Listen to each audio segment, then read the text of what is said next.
Katie, you're the farmer who owns and runs this. Our family. It's been in our family for 35 years.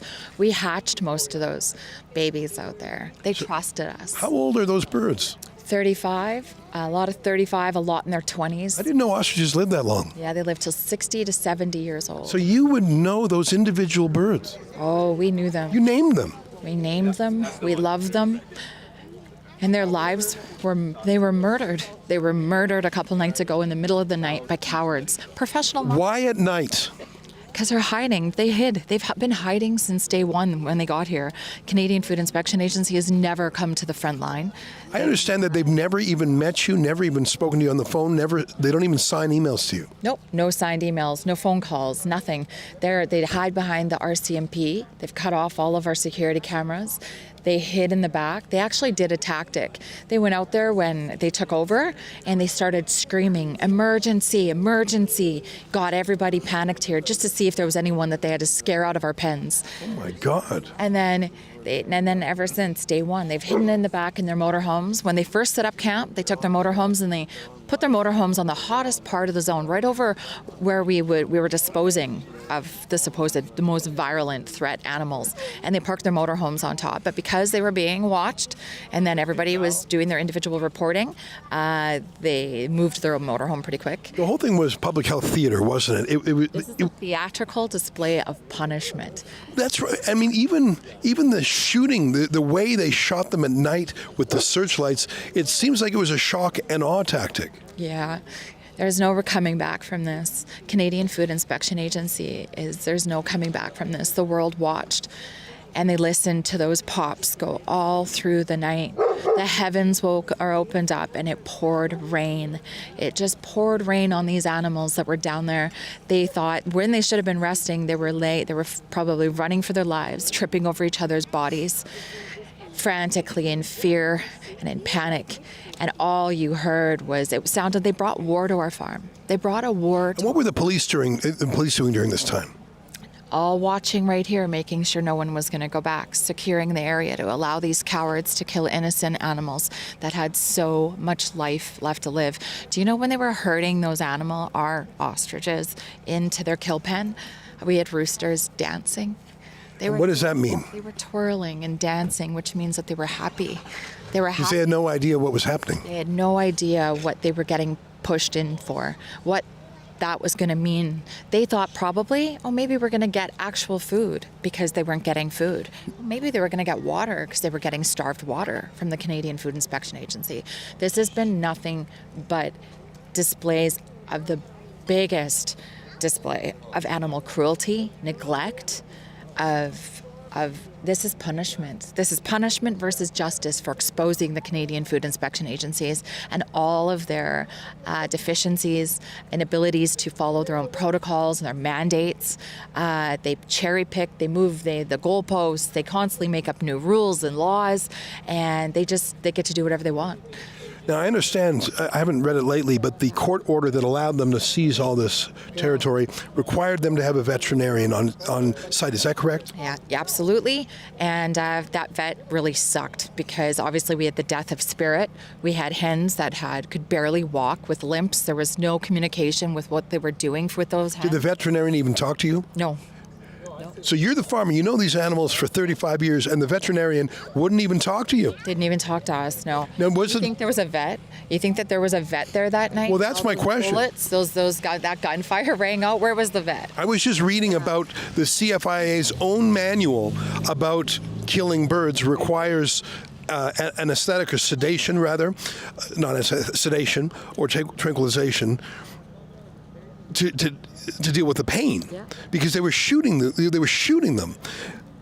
I am skeptical that there was a veterinarian on location. Do you know? No, we don't know. And I'm skeptical too. And you want to know what, though? They're going to lie. They'll say there is. They'll say there was one.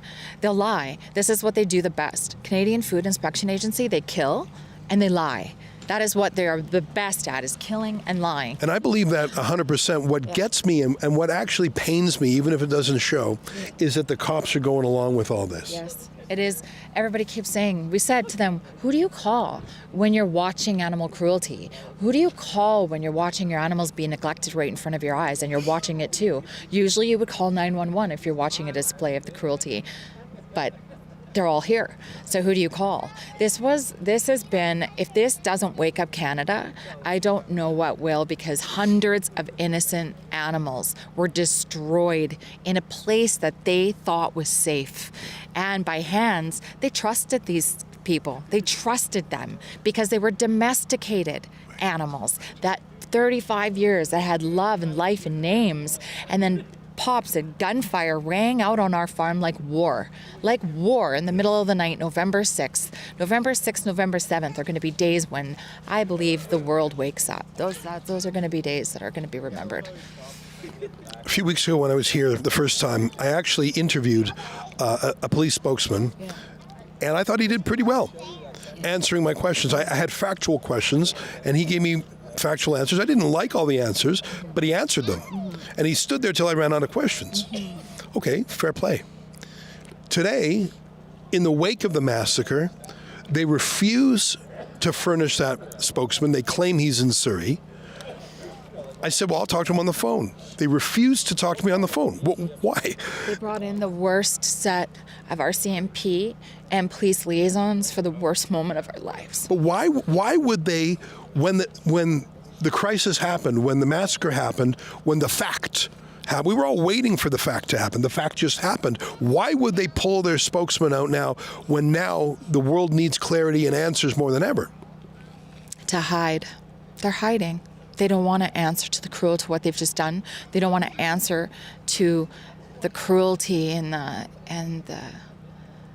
this is, I don't even know what you call this. What do you call this? I don't know. It doesn't. Well, I have flashbacks of the COVID lockdown for people. Yeah. I have flashback for the trucker convoy and the police role there. Yeah. That's why I think they did this. Is they want to teach a lesson to any would-be protesters like there was 5 years ago, 3 years ago.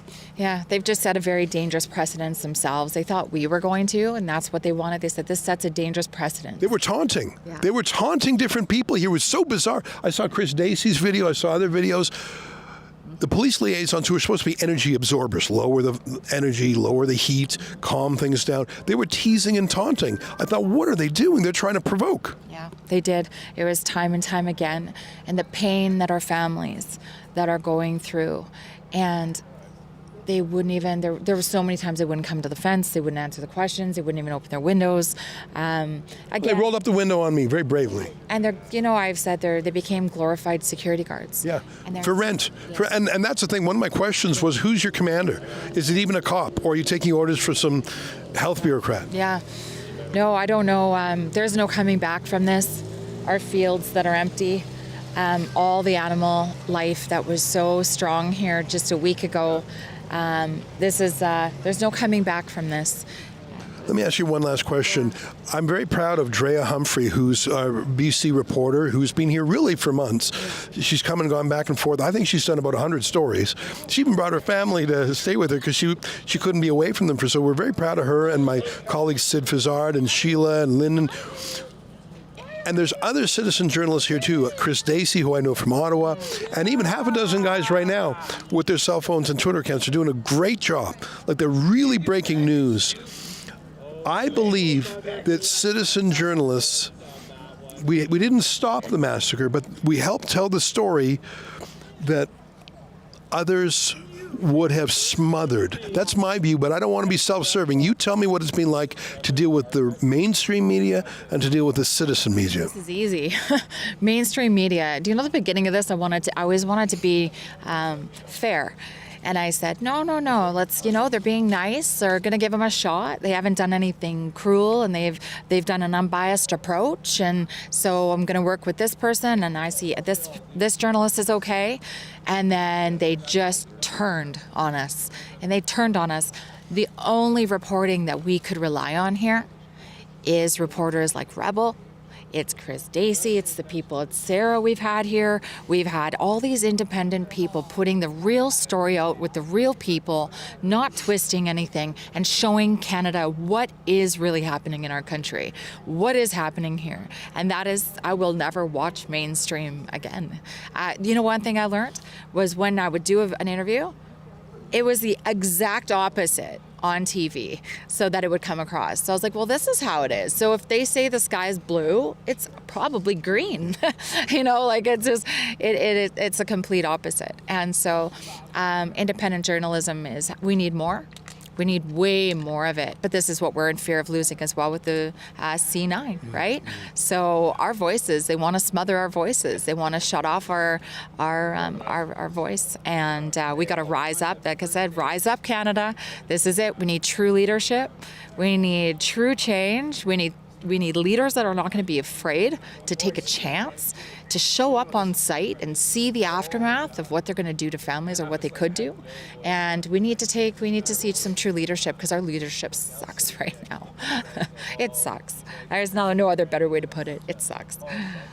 Well, thank you for your hospitality towards Drea and others. And it really turned into a movement with hundreds of people visiting, either some for the whole time or some just for a few days. I really think that's one of the things they were afraid of, that you are behind a freedom movement, property rights, privacy, the ability to dissent. I had flashbacks to the COVID era where you weren't allowed to disagree, where they told you to believe science that was not scientific. It really had that authoritarian echo. Yeah. And I think you were defiant, you were a dissident.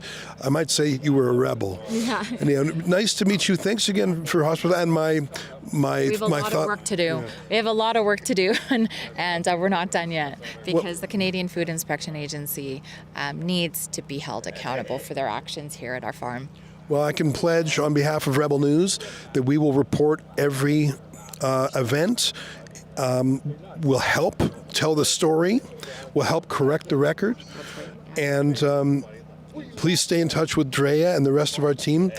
And I know that words can't compensate you for what has happened here in the last few days, but you have the moral support of our viewers. So thank you, Katie. Thank you. Thanks, Ezra.